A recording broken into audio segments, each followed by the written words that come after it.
कुछ स्वादिष्ट है बनाना तो playrecipes.com पे जरूर है आना। गरीब लड़की का सौदा। दोस्तों, ये कहानी एक गरीब लड़की की है जो अपने शराबी पिता की जान बचाती है। दोस्तों, ये कहानी ज़रूर आपके दिल को छू जाएगी।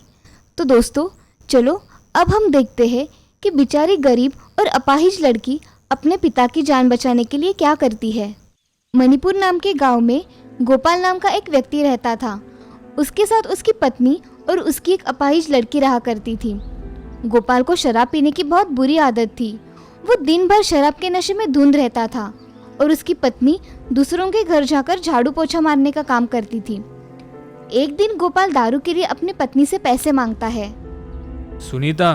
सुनीता, मुझे पैसे दे दो।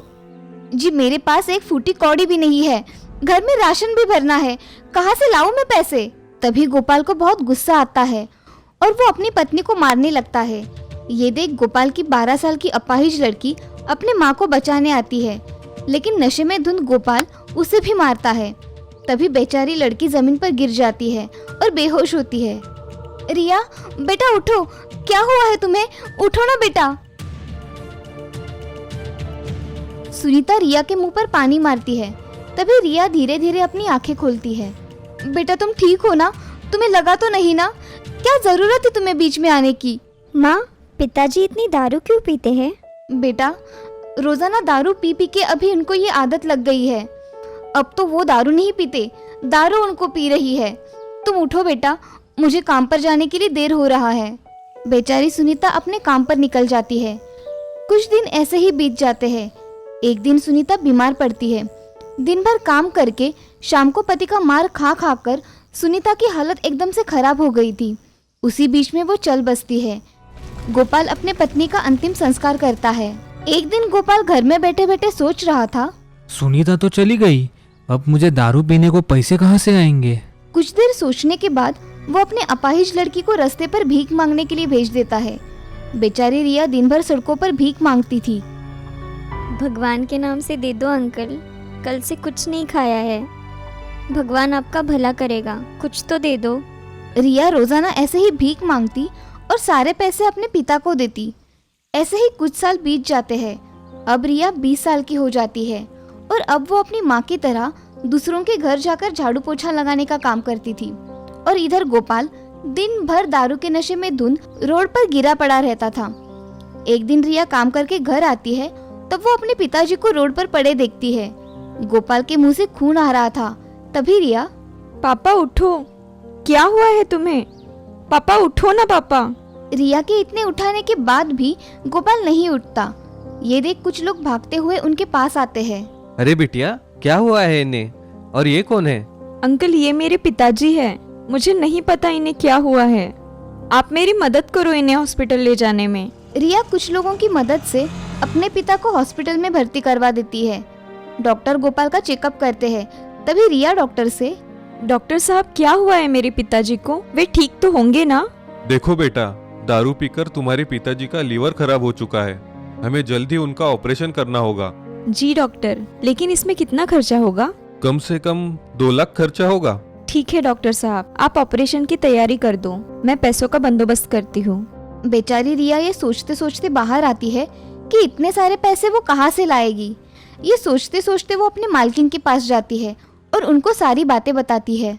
इतने सारे पैसे तो मैं तुम्हें नहीं दे सकती, क्या पता कल को तुम भाग गई तो? नहीं बाबा, मैं तुम्हारी इसमें कोई मदद नहीं कर सकती।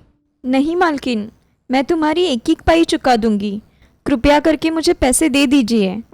रिया के बहुत रोने पर भी मालकिन उसे पैसे नहीं देती और उसे घर से बाहर निकाल देती है। रिया रोते रोते एक सड़क के किनारे खड़ी होती है। तभी एक बड़ी गाड़ी आकर उसके सामने खड़ी होती है और वो आदमी इशारे से रिया को अपने पास बुलाता है। रिया उसके पास जाती है। तभी आदमी, ये लड़की चलेगी क्या? कहाँ चलना है साहब? रिया बहुत भोली थी। उसे पता नहीं था कि वो आदमी उसे कहाँ चलने को बोल रहा था और उस आदमी को भी नहीं पता था कि रिया वैसी लड़की नहीं है। तभी आदमी, ये नाटक बंद कर और सीधे सीधे बोल, पैसे कितने चाहिए? तभी रिया तुरंत बोल पड़ी, 2 लाख। क्या? 2 लाख? अरे क्या पागल तो नहीं हो गई हो तुम? साहब 2 लाख दिला दो। आप जो बोलोगे वो मैं करूँगी। मेरे पिता बहुत बीमार है, उनकी जान बचा लीजिए। ठीक है, मैं तुम्हें पैसे दिला दूंगा। बस तुम्हें मुझे और मेरे जानने वालों को जब चाहे खुश करना होगा, कभी भी और किसी भी वक्त। अपने पिता के लिए रिया बिक गई। उसने अपना सौदा कर दिया, अपने शरीर का सौदा। गोपाल ठीक होकर कुछ दिन बाद घर आता है और 1 महीने बाद वो वापस शराब की बोतल लेकर घर आता है। ये देख रिया पिता के हाथ की बोतल छीन लेती है। अरे मूर्ख, छोड़ बोतल को, मैं तुम्हें मार दूंगा। पापा आप चाहिए तो मेरी जान ले लो, पर मैं तुम्हें शराब नहीं पीने दूंगी। कुछ दिन हॉस्पिटल में क्या रहा, तुम्हें क्या लगा मैं कमजोर हो गया हूँ? रुको, अभी बताता हूँ। गोपाल रिया को धक्का देकर नीचे गिराता है और अपने कमर का पट्टा निकालकर उसे मारने लगता है। तभी वो आदमी आकर वो पट्टा पकड़ लेता है। ओ भाई साहब, आप इसे क्यों मार रहे हो? तुम कौन होते हो मुझे पूछने वाले? अरे बेवड़े, एक मारूंगा ना तो जमीन पर गिर जाएगा। मैंने इस लड़की को पूरे 2 लाख में खरीदा है। तुम जब हॉस्पिटल में पड़े थे तब मैंने इसे 2 लाख दिए थे, समझे? आज मुझे इसकी जरूरत है। चलो रिया। आदमी की बात सुनकर गोपाल का मुंह उतर जाता है। वो अपने अपाहिज लड़की की आंख से आंख नहीं मिला पाता। तभी वो आदमी रिया को घसीटते लेके जाने लगता है। तभी गोपाल उसे पट्टे से मार मार कर घर से भगा देता है। बेटा, मुझे माफ कर दो। मेरे लिए तुमने अपना खुद का सौदा कर दिया बेटा। तुमने ये गलत किया, सब मेरी वजह से हुआ है। मुझे माफ कर दो बेटा। गोपाल अपनी बेटी के सामने हाथ जोड़कर रोने लगता है। तभी रिया, पापा आप रो मत, सब ठीक होगा। बस आप मुझे वचन दो कि आज के बाद तुम कभी शराब नहीं पियोगे। बेटा, मैं वचन देता हूँ कि आज के बाद मैं कभी शराब नहीं पीऊंगा। उस दिन के बाद गोपाल की शराब की आदत छूट गई और गोपाल भी अब काम करने लगा। कुछ साल बाद गोपाल अपनी बेटी की शादी कर देता है और रिया अपने पति के साथ हंसी खुशी रहने लगती है और इधर गोपाल भी काम कर हंसी खुशी रहने लगता है। तो देखा दोस्तों, इस कहानी से हमें ये सीख मिलती है कि नशे के अभाव में आकर हम कुछ भी कर देते हैं, मगर उसके बाद अपने घर वालों को कौन सी मुसीबत से गुजरना पड़ता है ये हमें पता भी नहीं होता। एक सुंदरपुर नाम के शहर में शीला नाम की औरत रहा करती थी। उसको एक बेटा था जिसका नाम था सुरेश। सुरेश बहुत ही होनहार था। वह एक बड़े कंपनी में काम किया करता था। एक दिन सुरेश एक फूल वाले की दुकान पर गया। उसे ऑफिस कार्यक्रम के लिए बुके लेना था, इसीलिए वह बुके लेने के लिए एक दुकान के सामने खड़ा रहा। वहाँ उसने एक बुके देख रखा था। तभी उसने सामने देखा तो एक लड़की उससे पूछ रही थी, साहब आपको ये वाला पसंद आया है तो पैक कर दूं? हाँ, ये वाला पैक करके दो। कितने रुपए हुए आपके? साहब 300 रुपए हुए। ये लो तुम्हारे पैसे। वैसे तुम्हारा नाम क्या है? मेरा नाम रेशमा है। मैं यहाँ फूल बेचकर अपना गुजारा करती हूँ। ऐसा कहकर सुरेश वहाँ से बुके लेकर ऑफिस के लिए निकल गया। मगर उसके दिमाग में रेशमा के बारे में विचार आने लगे। वह सोच रहा था कि ये सब क्या हो रहा है। एक दिन रेशमा की दुकान पर सुरेश ऐसे ही फूल लेने गया। तब उसे रेशमा दिखती है। वह एक फूल खरीदता है और रेशमा को देता है। तभी सुरेश रेशमा से, रेशमा, मैं तुम्हें बहुत पसंद करता हूँ। क्या तुम मुझसे शादी करोगी? साहब मैं आपके लायक नहीं हूँ। मैं कहाँ गरीब और आप अमीर, ऐसे कैसे हो सकता है? मैं इन सब बातों को नहीं मानता, इसलिए मैं तुमसे शादी करना चाहता हूँ। क्या आपके घर वाले मुझे बहू के रूप में स्वीकार करेंगे? मेरी माँ इस शादी को नहीं मानेगी, मगर मैं शादी करके घर चला जाऊंगा तो वो हमें स्वीकार कर लेगी। सच में ऐसा होगा? हाँ। तो मैं शादी करने के लिए तैयार हूँ। सुरेश ये सब सुनकर अगले महीने शादी करने का निश्चय करता है। तभी रेशमा और सुरेश एक दूसरे को समझ लेते हैं। वह दोनों एक दूसरे को पसंद करते हैं। सुरेश ये सब सुनकर अगले महीने शादी करने का निश्चय करता है। तभी रेशमा और सुरेश एक दूसरे को समझ लेते हैं। वह दोनों एक दूसरे को पसंद करते हैं। अब वह मंदिर में जाकर शादी कर लेते हैं और शादी करने के बाद सुरेश कहने के मुताबिक उसे अपने घर लेकर चला जाता है। उसकी माँ उसे देखती है तो बहुत खुश हो जाती है, मगर उसके साथ लड़की देख उससे पूछती है, अरे सुरेश, ये कौन है तुम्हारे साथ? माँ, ये रेशमा है। मैंने इससे शादी कर ली है। अब ये इस घर की बहू है। ये क्या कह रहे हो बेटे? मैंने तुम्हारे लिए कितने अच्छे रिश्ते देखकर रखे थे और तुमने इस गरीब से शादी कर ली। माँ, आप इसे कुछ मत कहिए। मैंने मेरे मर्जी से इससे शादी की है। आप इसको कुछ नहीं बोलोगी। और रहा सवाल गरीबी का, तो मैं सिर्फ इंसान देखता हूँ, पैसा नहीं। उसकी ये बातें सुन शीला, ठीक है बेटा, तुम कह रहे हो तो मैं इसे अपनी बहू मान लेती हूँ, मगर इसे हमारे तौर तरीके सीखने होंगे। मैं सीखूंगी माँ जी। ऐसा कहकर सुरेश और रेशमा अपने कमरे में चले जाते हैं। अब अगले दिन रेशमा अपने घर में किचन में खाना बनाती है। वह बहुत अच्छा खाना बनाती है और घर के सारे काम कर लेती है। उसकी सास शीला को ये बात अच्छी नहीं लगती क्योंकि शादी उसकी मर्जी के खिलाफ हुई थी। अब एक दिन शीला रेशमा से, अरे रेशमा, मेरे लिए जरा चाय लेकर आना। जी माँ जी, अभी लाती हूँ। ऐसा कहकर रेशमा उन्हें चाय लेकर आती है। चाय लाने में थोड़ी देर हो जाती है तो शीला उसे कहती है, अरे बहू, चाय बना रही हो या खीर बना रही हो? नहीं माँ जी, ये देखो मैं ले आई।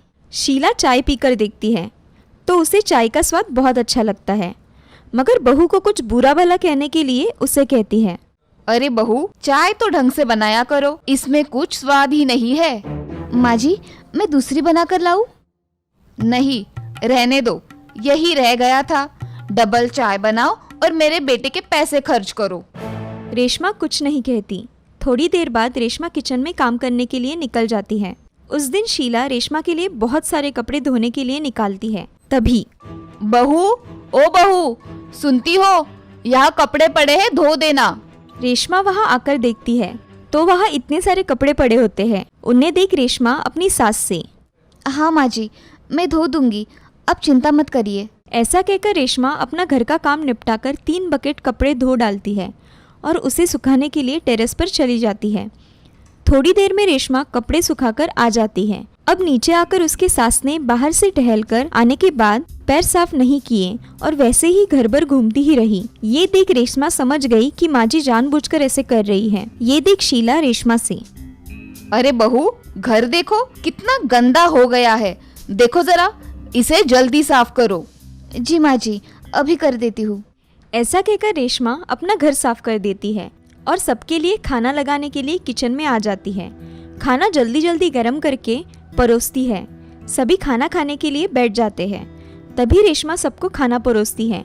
तब सुरेश बोलता है, रेशमा, खाना बहुत अच्छा बना है। रेशमा ये सब देख मुस्कुराई, मगर शीला को ये बात बिल्कुल पसंद नहीं आई। वह मन में कुछ सोचकर खाना खा लेती है और सोने चली जाती है। अगले दिन रेशमा खाना बनाती है और कुछ काम याद आने की वजह से किचन से बाहर चली जाती है। और तभी शीला किचन में आकर सब्जी में बहुत सारा मिर्च पाउडर डाल देती है और दूसरी सब्जी में बहुत सारा नमक डाल देती है। ये सब डालने के बाद शीला किचन से बाहर जाकर हॉल में बैठ जाती है। अब शीला रेशमा से बोलती है, अरे बहू, ओ बहू, आज खाना नहीं बनाया क्या? बनाया है ना माँ जी, मैं आपको खाना परोस देती हूँ। नहीं, अभी नहीं, अभी सुरेश आएगा, उसके साथ ही खाना खाऊंगी। ठीक है माँ जी, मैं बाकी के काम कर लेती हूँ। हाँ ठीक है।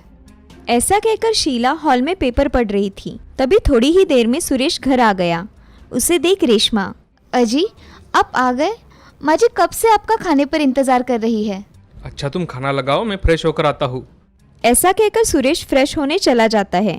तभी रेशमा सब खाना गर्म करके टेबल पर लगा देती है और खाना परोसती है। तभी रेशमा उसकी सास को आवाज़ देती है, माँ जी आइए, खाना लगा दिया है। हाँ आई। ऐसा कहकर शीला मन ही मन मुस्कुराई और खाना खाने टेबल पर आ गई। अब सुरेश भी आ गया। अब दोनों खाना खाने के लिए बैठ जाते हैं। तभी शीला एक निवाला खाती है तो उसे सब्जी बहुत तीखी लगती है। वह उसे वही थूकती है। थू थू थू थू थू। अरे ओ कमबख्त, अभी मारना चाहती हो क्या तुम मुझे? क्या हुआ माँ जी? अरे खाने में क्या मिलाया है तुमने? इतना तीखा, और ये सब्जी तो मैं खा भी नहीं सकती। अरे माँ, ऐसा क्यों कह रही हो? रेशमा खाना तो बहुत अच्छा बनाती है। अरे तू भी खा के देख, फिर बोल। सुरेश एक निवाला खाता है तो एक ही मिनट में वह निवाला बाहर निकाल डालता है और रेशमा से बोलता है, अरे रेशमा, तुमने आज खाना कैसे बनाया है? इतना तीखा और इतना नमक खाने में कोई डालता है क्या? अजय, मुझे सच में नहीं पता ये कैसे हुआ, मैंने कम ही नमक डाला था। रेशमा, अगली बार ऐसी गलती नहीं होनी चाहिए, समझी? ऐसा खाना बनाओगी तो माँ तुम पर और गुस्सा हो जाएगी। जी अगली बार मैं ध्यान रखूंगी। अच्छा, ये खाना डाल दो और दूसरा खाना जल्दी बनाओ, मैं बाहर हूँ। जी मैं अभी बनाती हूँ। ऐसा कहकर रेशमा किचन में जाकर खाना बनाती है, मगर मन में सोचती है कि ये कैसे हुआ? मैंने तो नमक और मिर्च पाउडर सही तरीके से डाली थी, ये कैसे हो गया? रेशमा अब जल्दी जल्दी में खाना बना लेती है और खाना बनाकर सबको फिर से बुला लाती है। तभी सारे खाना खाने बैठ जाते हैं और खाना खा लेते हैं। सबको खाना खाते देख रेशमा बहुत खुश हो जाती है। वह सुरेश से, अजी आपका बहुत बहुत धन्यवाद, आपने मुझे समझा और फिर से खाना खाने के लिए आ गए। अरे आते कैसे नहीं, खाना नहीं खाते तो भूखा ही सोना पड़ता। ऐसा कभी हो सकता है भला, मैं आप दोनों को भूखा सोने दूं? चलो मैं सोने जा रहा हूँ, तुम तुम्हारा काम जल्दी खत्म करो और आ जाओ। जी मैं काम खत्म करके आती हूँ। ऐसा कहकर रेशमा किचन का काम करने चली जाती है। सुरेश भी सोने के लिए चला जाता है। शीला भी सोने चली जाती है और मन में बहुत खुश हो जाती है। शीला मन ही मन में, आज कैसे सबक सिखाया है रेशमा के बच्ची को। ऐसा कहकर शीला खुशी खुशी सो जाती है। अगले दिन शीला घर में बैठी थी तो उसके घर में एक दूर की रिश्तेदार सुमन आती है। कोई है घर में? अरे सुमन आओ ना, कैसे आना हुआ? अरे तुम्हारे ही काम से आई हूँ। ये देखो लड़की, तुम्हारे बेटे के लिए बहुत पैसे वाली है और ढेर सारा दहेज भी मिलेगा। अरे उसका अब क्या फायदा? क्या हुआ, तुम ऐसे क्यों बात कर रही हो? अरे मेरे बेटे ने छुपके से शादी कर ली, अब मैं कुछ नहीं कर सकती। अरे शीला देखो, अगर तुमने तुम्हारी बहू को इस घर से निकाल दिया तो तुम लाखों रुपए की मालकिन बन सकती हो और तुम्हारे बेटे का भविष्य उज्जवल हो जाएगा। हाँ तुम सही कह रही हो, मैं कुछ करती हूँ। मैं अभी चलती हूँ। जी। ऐसा कहकर सुमन वहाँ से चली जाती है और शीला दिन भर उस बारे में सोचती रहती है। तभी रेशमा कपड़े सुखाने के लिए टेरेस पर चली जाती है तो शीला के दिमाग में एक विचार आता है और शीला खुद से, इस रेशमा के बच्ची को अगर मैं छत से धक्का दे दूं तो किसी को खबर भी नहीं होगी और मुझ पर नाम भी नहीं आएगा।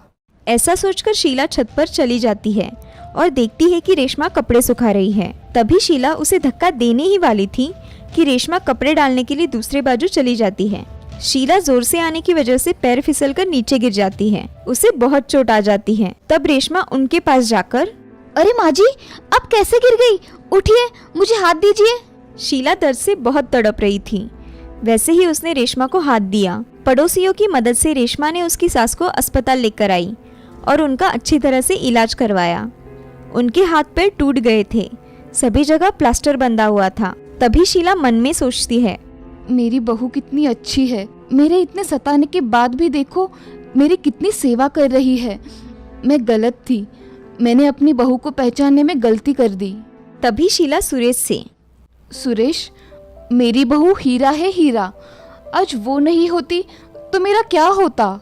माँ जी आप ऐसा मत कहिए। माँ तुम अब आराम करो, बातें बाद में होती रहेगी। नहीं रे सुरेश, मैं हमेशा तुम्हें गलत समझती रही, मगर मैं गलत थी। मेरी बहू बहुत अच्छी है, मेरी सब बातें मानती है और उसके बदले में उफ भी नहीं करती। ऐसा कहते कहते शीला की आंखों में आंसू आ जाते हैं और रेशमा वह आंसू पोंछती है। माँ जी आप आराम करिए, रोइए मत, मैं यही हूँ, ठीक है? अब शीला कुछ दिनों बाद घर आ जाती है। तब रेशमा उसकी बहुत सेवा करती है। अब रेशमा और शीला खुशी खुशी रहने लगे थे। ये सब देख सुरेश भी बहुत खुश था। इस कहानी से हमें ये सीख मिलती है कि किसी के बारे में कभी भी बुरा नहीं सोचना चाहिए। जो दूसरों के बारे में बुरा सोचता है, भगवान उसके साथ वैसा ही करते हैं। कहते हैं ना, जैसी करनी वैसी भरनी।